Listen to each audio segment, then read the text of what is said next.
युवा IAS अधिकारियों से भी बात करने की कोशिश करी, क्योंकि हमने जीवन में सिलेक्शन होने तक बहुत ही कम लोगों से बात करने की या उनको देखने का मौका मिला था। तो हमारी ये ड्यूटी बनती है कि जब आज हमारे सामने सिलेक्टेड अधिकारी हैं और हमारी एक गुजारिश से वो आ सकते हैं, तो क्यों नहीं हमारी जो प्रतिभाएं और हमारा जो समाज है उनके सामने हम उन अधिकारियों को लाएं, ताकि आप सब में एक विश्वास हो कि जो हमारे जैसा ही एक इंसान और हमारे से अधिक कठिन परिस्थितियों से निकला हुआ इंसान जब भारत की टॉप मोस्ट परीक्षाओं में पास हो सकता है, सफलता प्राप्त कर सकता है, तो मैं समझता हूँ कि आपके लिए आने वाले समय में कोई भी ऐसी चीज या लक्ष्य आपके पहुंच से दूर नहीं हो सकता। आज से 10 साल पहले जब मेरा सिलेक्शन हुआ, तो मेरे सिलेक्शन से पहले जिस हॉस्टल में मैं रहता था जोधपुर में, वहाँ हमारी आरोसी मैडम का सम्मान समारोह हुआ। तो सम्मान समारोह में हम जैसे ये बच्चे काम कर रहे हैं कि मेडल ये लाना, मोमेंटो लाना, तो हम वो काम देख रहे। तो हमें बहुत नजदीक से देखने को मिला कि एक IAS कैसे बनता है, उनकी जो पर्सनैलिटी है वो कैसी होती है या क्या करना होता है। हमको थोड़ा बहुत उस दिन हमें दिल में आग लगी कि हमें क्या करना चाहिए और कैसे बन सकते हैं। जब इंटरव्यू का कॉल हुआ या उससे पहले तो सौंदर्य जी नेहरा साहब से भी संपर्क किया, निधि जी से हमें बहुत अच्छा गाइडेंस मिला कि इंटरव्यू में कैसे कैसे हम तैयारी कर सकते हैं। उसके बाद तैयारी से पहले जब जोधपुर में मैं BSc कर रहा था, तो मुझे इन भारतीय प्रशासनिक सेवा या राजस्थान प्रशासनिक सेवा में जाने का एक सोच भी नहीं थी, क्योंकि कोई बताने वाला नहीं था। जैसा SP साहब ने कहा कि बच्चे पढ़ रहे हैं, ग्रेजुएशन कर रहे हैं, हम आगे बढ़ते जाते हैं, लेकिन किस दिशा में जाना है या क्या लक्ष्य प्राप्त करना है, ये उस समय बहुत गाइडेंस की कमी थी। जो तैयारी आज लगती थी कि इस तरीके से करना, हम उसमें आगे बढ़ते। आज मंच है, समाज एक जगह इकट्ठा है, तो मैं इस मंच से भी हमारे नागौर के CO साहब रविंद्र जी का बहुत बहुत धन्यवाद देना चाहूंगा कि जब मैं ग्रेजुएशन में था तो तैयारी की तरफ छोड़ने वाले यही व्यक्ति थे जिन्होंने मुझे तैयारी के लिए कि आप एक बार नागौर जो जयपुर चलते हैं जहाँ से हम कोचिंग करेंगे। और लगातार आप देखेंगे कि जिन परिस्थितियों से बाढ़ के विकट परिस्थितियों से ये निकल के आते हैं, जो घर की परिस्थितियां हैं, जो आसपास की परिस्थितियां हैं, मैं समझता हूँ कि हमारे नागौर और आसपास में ऐसा विकट परिस्थितियां किसी की नहीं है, तो हम और ज्यादा बेहतर कर सकते हैं। और हर किसी ने किसी व्यक्ति के जीवन में कोई ना कोई ऐसा मोड़ आता है जिससे हम अपना करियर की तरफ आगे बढ़ते हैं। और संघर्ष में मैं मानता हूं कि अगर आपने पूरी एकाग्रता के साथ में जिस भी लक्ष्य को आपने ठाना है कि मुझे ये बनना है या ये प्राप्त करना है, अगर लगातार आपने अपनी ऊर्जा दी, अपना समय दिया, अपना पढ़ाई की तरफ ध्यान किया, तो आज न कल वो एक प्रयास में नहीं तो दूसरे प्रयास में, दूसरे प्रयास में नहीं तो तीसरे प्रयास में वो सफलता आपको जरूर हाथ लगेगी।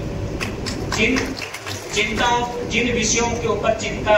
CO साहब ने भी जाहिर करी, SP साहब ने भी बताया, नेमाराम जी ने भी कहा, और मुझे भी अलग अलग जगह से ये फीडबैक आता रहता है कि जिन फैक्ट्रीज की स्थापना में हमारे किसानों की जमीन गई है या किसी भी कारण से हमारे लोगों के बीच में पैसा आया है, उस पैसे का दुरुपयोग नहीं होना चाहिए। जहां से भी है, हो सकता है कि आप जमीन खरीद लें या अच्छी जगह लगाएं ताकि उस पैसे का 1 का 2, 2 के 4 करें। अगर हम उन पैसों से हमारी आने वाली पीढ़ी नशे की तरफ बढ़ रही है, तो आज नहीं तो कल हमारा पंजाब, हनुमानगढ़, गंगानगर बनने में देरी नहीं लगी। मैं हनुमानगढ़ का कलेक्टर रहा, जिन पंचायतों में भी हम जन सुनवाई करते थे और जाते थे, ज्यादातर माँ बाप की और बड़े बुजुर्गों की यही शिकायत आती थी कि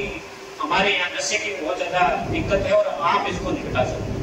मैं और SP साहब यही कहते थे कि आज मैं कलेक्टर हूँ, ये SP है, कल आने वाले समय में बदल जाएंगे, फिर कोई दूसरे आ जाएंगे,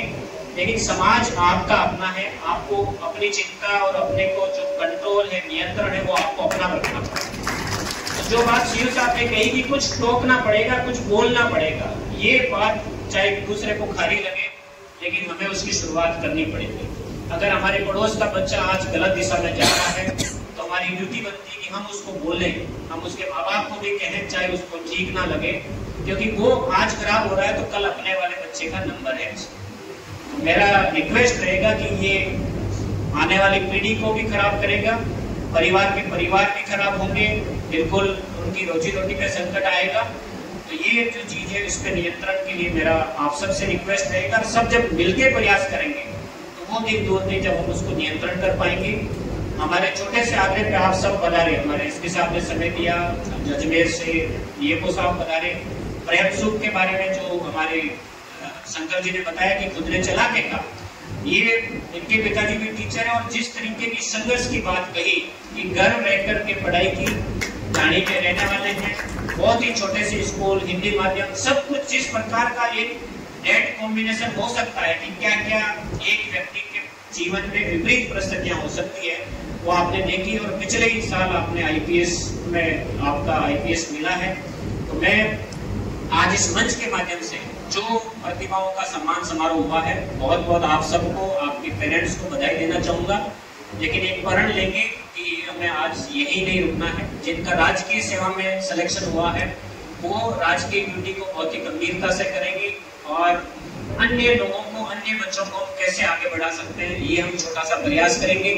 जिनके 10th में 12th के परसेंटेज के बेसिस पर सम्मान होगा उनको तो सिर्फ अभी जर्नी की शुरुआत हुई है, उनको आगे बढ़ने के लिए अभी बहुत आगे बढ़ना है। आज कार्यक्रम बहुत ही अच्छा रहा और शंकर जी से मैं यही रिक्वेस्ट करूंगा कि जाट समन्वय समिति को थोड़ी सी कंजूसी दूर करके अपन बड़े स्थान पे करेंगे। मैं समझता हूँ कि कार्यक्रम को कराने में बहुत दिक्कत आती है। लास्ट समय तक आप फोन करते रहते हो कि अगर गेस्ट नहीं आए, अतिथि नहीं आए, अधिकारी नहीं आए तो हमें कार्यक्रम का बहुत खराब लगेगा। ये आपका अपनापन है कि आप इस चीज को समझते हो। अदरवाइज आज 400 बच्चों को बुला करके उनके पेरेंट्स को बुलाना, बात करना, मान सम्मान देना, इतने से कार्यक्रम के लिए बहुत ज्यादा व्यवस्थाएं अपने को करनी पड़ती है। लेकिन फिर भी आपने बहुत ही बेहतरीन कार्यक्रम किया और ये सब लोगों ने अपने अनुशासन रखा और हम सबको आपने बुला करके और मान सम्मान दिया। इसके लिए मैं आपका अगेन बहुत ही तहे दिल से धन्यवाद दूंगा और आप सब समाज से सब पधारे, आप सबका भी बहुत बहुत धन्यवाद।